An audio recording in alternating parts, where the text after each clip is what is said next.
Okay, what about tension? And more specifically, tension on a string.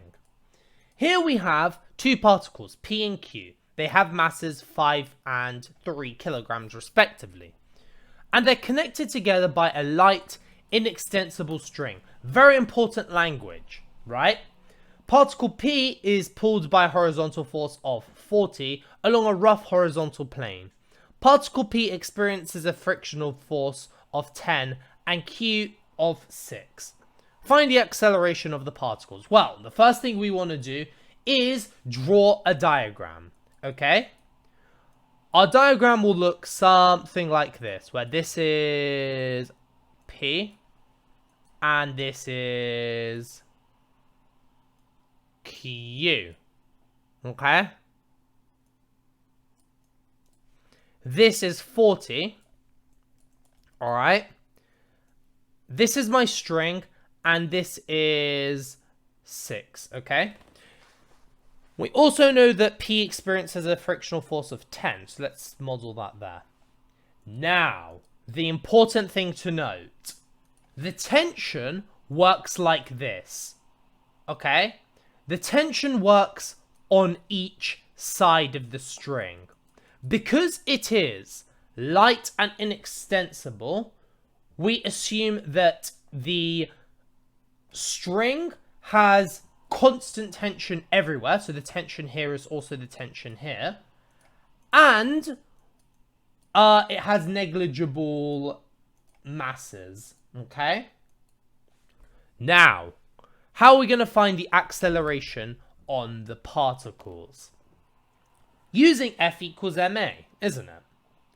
So, let's first look at the whole thing as a whole. We know this is 5, and we know that this is 3, okay? So, as a whole, right, if we resolve to the left, 40 is going to the left. You agree with that? Now, anything going to the right is acting against this 40, okay? Because it's inextensible, not only is this string negligible in mass, but it also works as a whole, okay?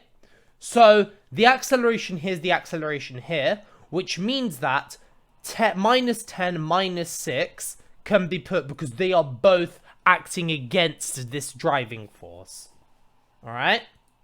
And it's all equal to ma. What do you think the total mass is going to be, people? Exactly, it's going to be 8 kilograms. Which means that 24 is equal to 8a, and the acceleration is equal to 3 meters per second squared. Alright?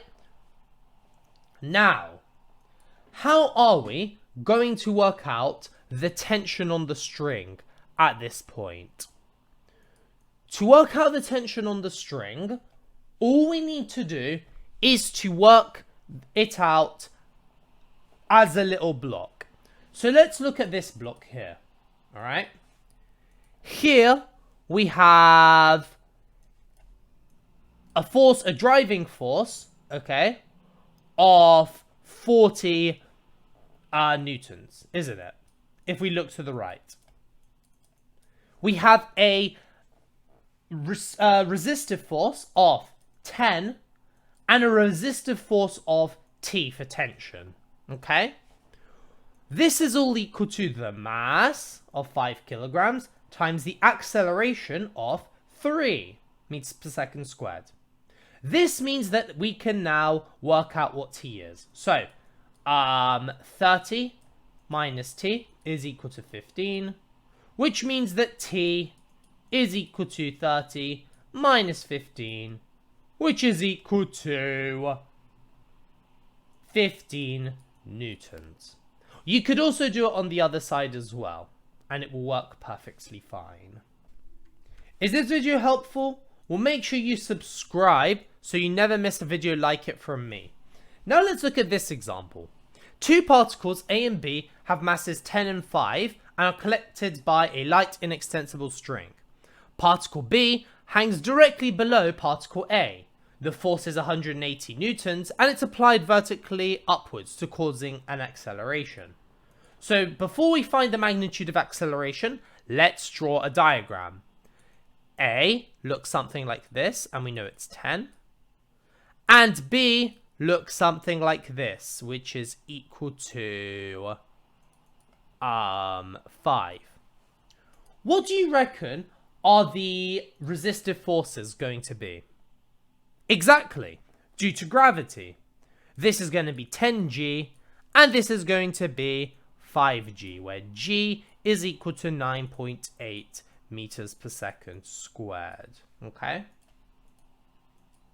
Now, the tension is going to simply act here and here, because it's a resistive force for our top, but it's a driving force for our bottom.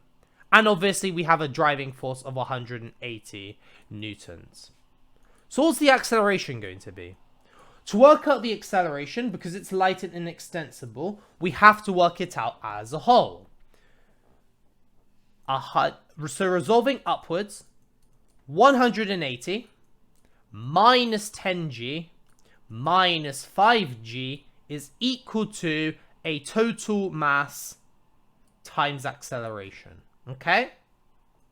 This means that the acceleration is going to be 180 minus 15g, all divided by 15. Okay?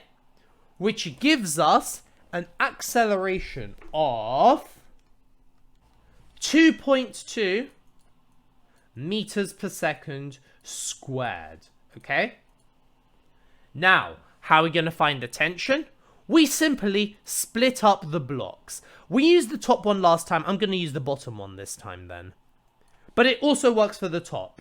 If we resolve upwards, right? Remember, the tension is the big thing, isn't it? T minus 5g is equal to 5, which is our mass, times the acceleration of 2.2. Which means that T is equal to 5 times 2.2, right? Plus 5g, which should give us an answer of 60 newtons. And those are your final answers. Is this still not making any sense to you? Well, you can join my Discord server to ask me whatever questions you want. Now let's look at this really hard question. A train engine has mass of 6,400 kilograms, pulling a carriage of 1,600 kilograms. The engine is connected to the carriage, which is parallel, and has a driving force of 12,000 newtons. The resistive forces to the carriages are R and 2,000 newtons. So given that the acceleration is 0.5, how are we going to find what R is? Well, before we try anything, we have to draw a diagram. This is my train engine, which is 6,400. And it has a driving force of 12,000 newtons. Okay? Wait. Can't draw an N. Give it a second. What else do we know?